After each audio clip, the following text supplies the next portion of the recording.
Hey everybody, it's cold and flu season, so what the heck are you going to do about it? Everybody on the news right now is going to start talking about it's cold and flu season and there's all these germs and you got to get your flu shot and what are you possibly going to do, and it's an epidemic just like it is every year. A few years ago there was the bird flu that was supposed to kill half the world, and less people died from that than died from the flu. So what we want to talk about today is some myths when it comes to your immune system, because I want you to have a bulletproof immune system. I want you to have body armor. God made you with an ability to fight off germs and to be well without any of the junk that they're talking about on the news and you're hearing about. So let's go through some myths that keep you from having the immune system that you want to have. The first one I want to discuss is the big one, which is germs make you sick.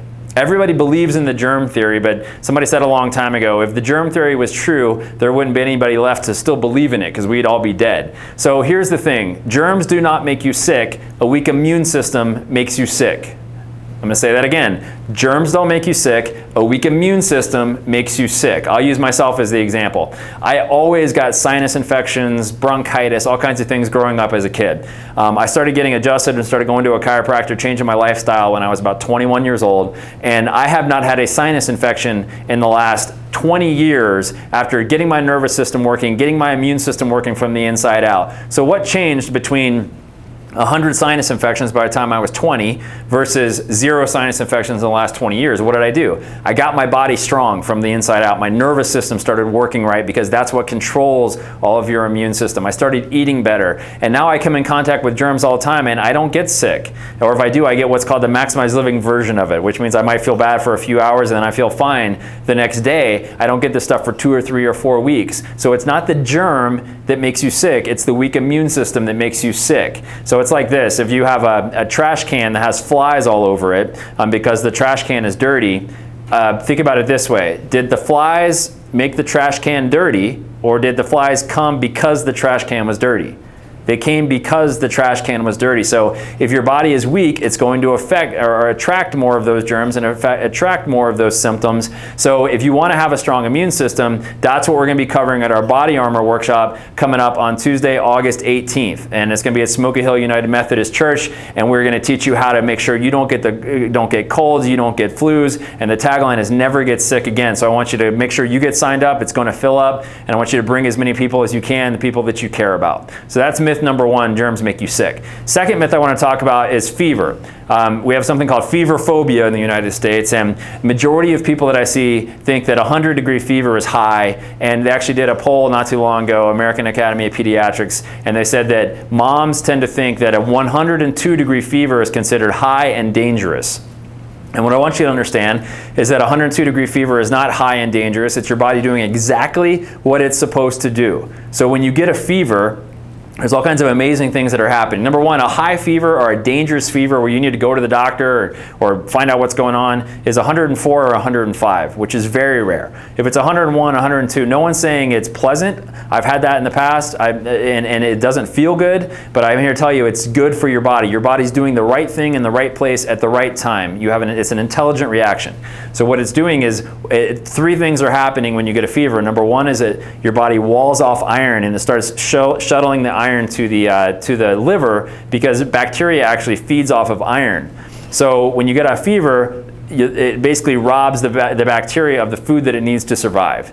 Number 2 is it obviously heats up the bacteria and the viruses so they can't implant in your system. So the fever is doing that. And number 3 is fever actually causes this interferon to get released. And interferon is what builds your immune system so that you not only fight the bacteria and viruses, but it gives you the ability to fight cancer later. So think about it. If your child, if my 8-year-old has a fever of 102, the worst thing I can do is give him something to break the fever, because I'm then crippling his body's ability to do what it's supposed to do.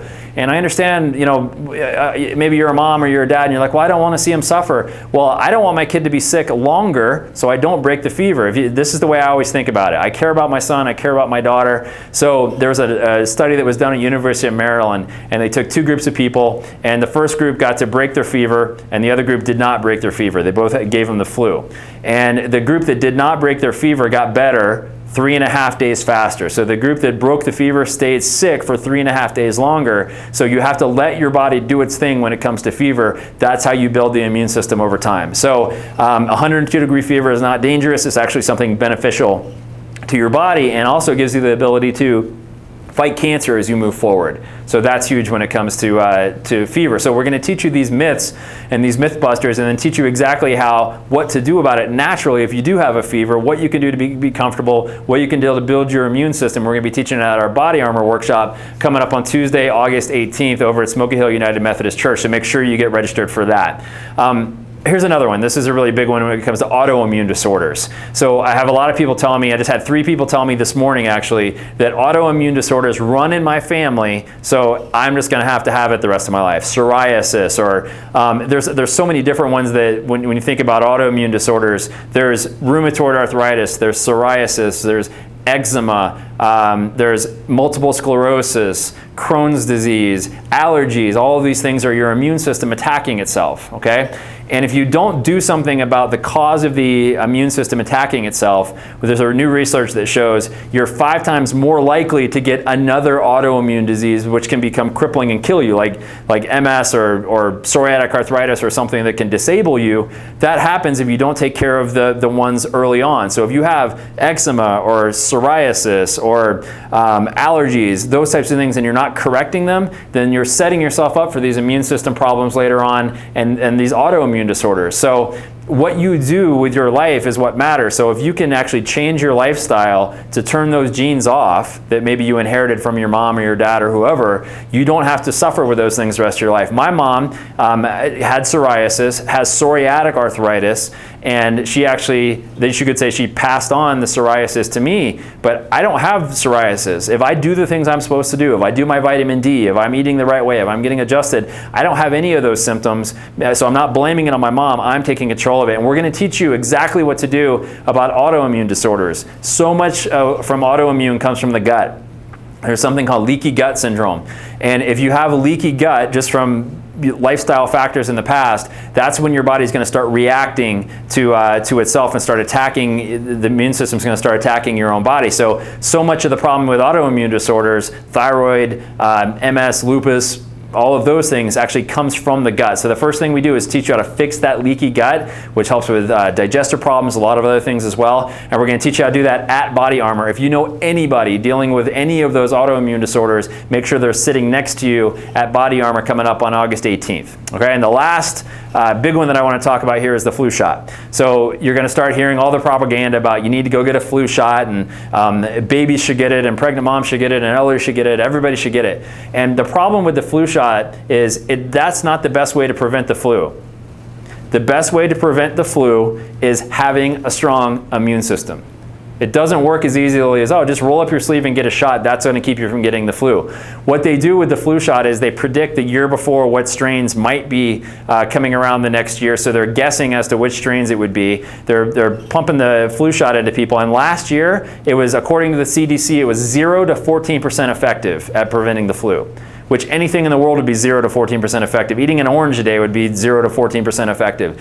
But here's what it was very effective at: poisoning your brain. The flu shot is full of mercury, 25 micrograms of thimerosal, which is mercury, which is highly toxic, one of the most toxic substances on planet Earth. You're also getting aluminum, formaldehyde, all kinds of other things in the flu shots. There's a MD immunologist named Hugh Fudenberg, and he said that when they studied 5 years when people got the flu shot, and he found that people that had flu shots for 5 consecutive years increased their risk of Alzheimer's later on in life by a factor of 10 because of all the heavy metals that are in those things. So, but here's the point. Even if they made a completely safe flu shot, I still wouldn't roll up my sleeve for a flu shot because I know that's not what it takes to be well. What it takes to be well is the 5 essentials and doing the right thing. So what we're going to be teaching you at this workshop coming up here on Body Armor is exactly what to do to build your immune system from the inside out. So if you're tired of dealing with autoimmune disorders, if you're tired of getting colds and flus, if you're tired of playing past the virus in your family, and you want to know what it takes to be well and stay well, that's what we're going to be teaching you on August 18th, which is Tuesday. So make sure you get signed up for that. It's going to fill up as usual. Find the people around you that you know that need to be there. And listen, if you have a Bible study, don't tell me you've never missed Bible study ever before. Come, bring your Bible study with you. Whatever it takes, cancel Christmas, get to that, because that's where we're going to teach you how to be well, how to get your cancer killing systems fighting the way they're supposed to. And we can't wait to see you there on the 18th.